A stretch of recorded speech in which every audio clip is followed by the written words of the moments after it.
Rabbi Yonatan, it's great to see you again. It's been a while, and I attended one of your events today, and I want to talk to you about the faith constituency across all faiths, the interfaith constituency. Can you talk a little bit about its size and how it interacts, how different parts of it interact with each other? So, about 85% of people in the world identify with a religion, according to a Pew study.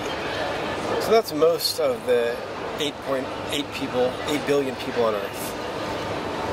And the question is, how can religion get on board in addressing the climate crisis? Religion is the sleeping giant in regards to climate action.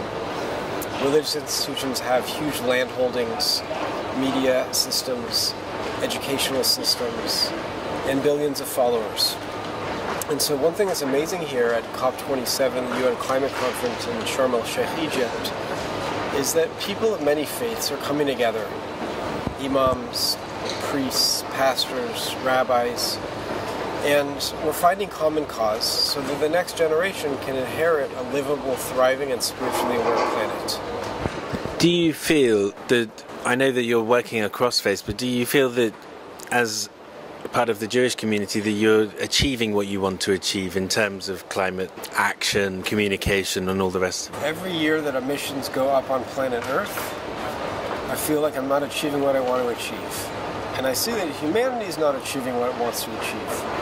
Back in 1988, nations of the world came together and began the process that we're now continuing with COP27, the 27th meeting of political leaders, business leaders, scientists, and a handful of religious figures this year in Egypt. And every year, emissions go up. One definition of insanity is trying the same solution over and over again and expecting a different result. The operating system that is driving humanity is consumerism. That operating system is producing the climate crisis and the ecological crisis, the biodiversity crisis, the plastic pollution. Unless we change that operating system, the problem is only going to keep getting worse. And the only institution in the world that's capable of changing that operating system is religious institutions. The root issues here are greed, apathy, lack of responsibility, short-term thinking, and seeking our pleasure in the physical and material. The root solutions to the ecological crisis and the climate crisis are long-term thinking, humility, finding our pleasure in spirituality, family, and community. And that's why it's so essential to get religious institutions on board and actively working to curb climate change. On the face of it, it's supported by a simple message about consumerism, and yet we seem locked in.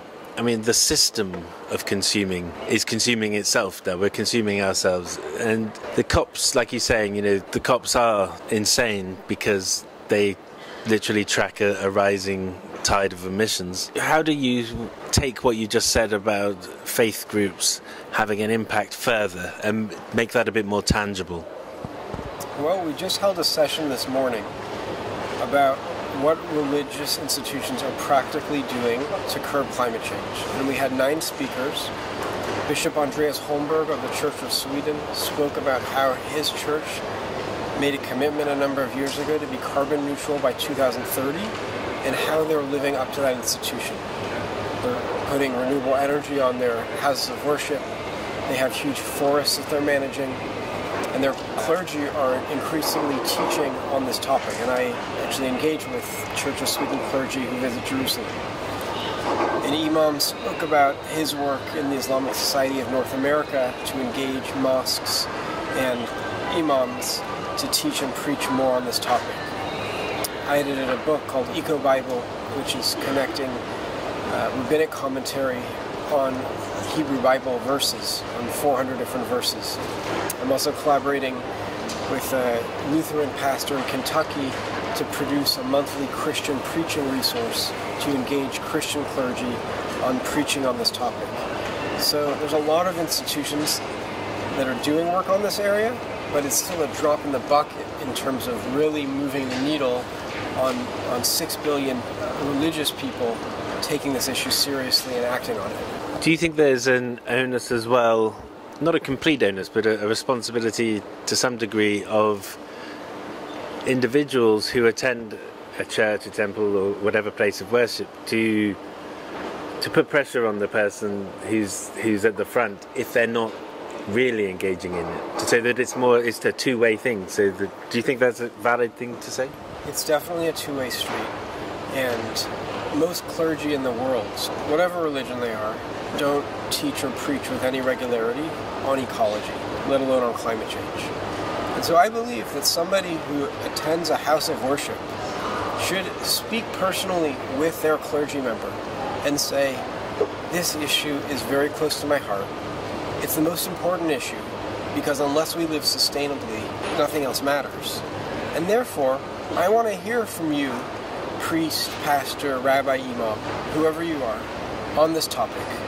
Because religion shouldn't be its own sphere and ecology its own sphere, which is actually how many religious people conceive of it. But the two are intimately connected, and Pope Francis made that clear in his encyclical Laudato Si on care for our common home.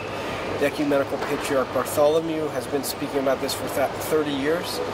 And so therefore it's very important for faith adherents to speak to their clergy and encourage them and request that they speak on this topic. A lot of what you were talking about just then is about stewardship, and it's easier to be a steward of something if it's already in good shape.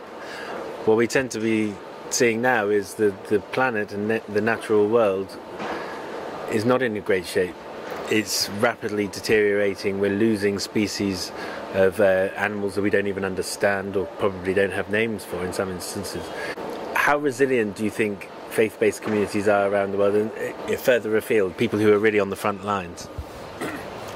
Here at COP27, I just passed the pavilion of Pakistan, and they have a big sign outside of their pavilion that says, "What happens in Pakistan doesn't stay in Pakistan." Pakistan is a country of, I believe, over 200 million people. It just experienced record floods, which are exacerbated by climate change, and 33 million people had to flee their homes, and half of the country was flooded. Most of those people are religious Muslims, with a handful of religious Christians among them. There actually used to be a Jewish community in Pakistan, Pakistani Jews.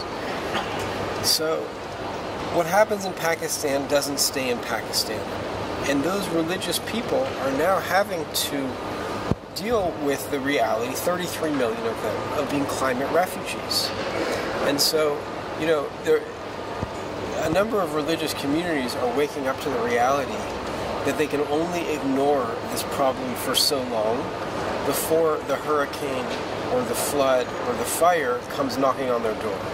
And so I recently spoke to a couple of rabbis, one of whom's synagogue in New York City was destroyed by Hurricane Sandy, and another of whose synagogue in California was burned down in Santa Rosa by the fire. And a number of clergy are actually waking up to the reality that this is something that they have to address because we can't bury our head in the sand. As you go into 2023, what are the things that you're going to be doing and that people within your network are going to be doing to spread the messages you're talking about, to build that resilience and take the appropriate action? Well, this morning I met with 10 other people involved in the religion and ecology movement. And we are now moving forward with an effort for the first time to have a specific pavilion for faith-based climate action. You see, back in 1988, when the UN climate process began, they defined 7 major stakeholder groups, but faith-based communities were not one of them. And among the 300 pavilions here at COP27, none of those major pavilions are for faith-based communities. They're either country pavilions or business pavilions or large environmental NGO pavilions. And so we're now working that for the next COP that's taking place in the United Arab Emirates, there will be a legitimate space where hundreds of clergy can converge on, and during the 2 weeks of this conference, from 9 a.m. to 7 p.m., they can speak, we can pray, we can sing and play music, and we can let out the soul that religion is trying to bring to the surface together and be an interfaith pavilion, and it will show the power of faith-based people and clergy taking action on this issue. Okay, look, certainly look forward to that. So thank you very much for speaking to me today. It's been great to catch up. You're welcome. Great to be here.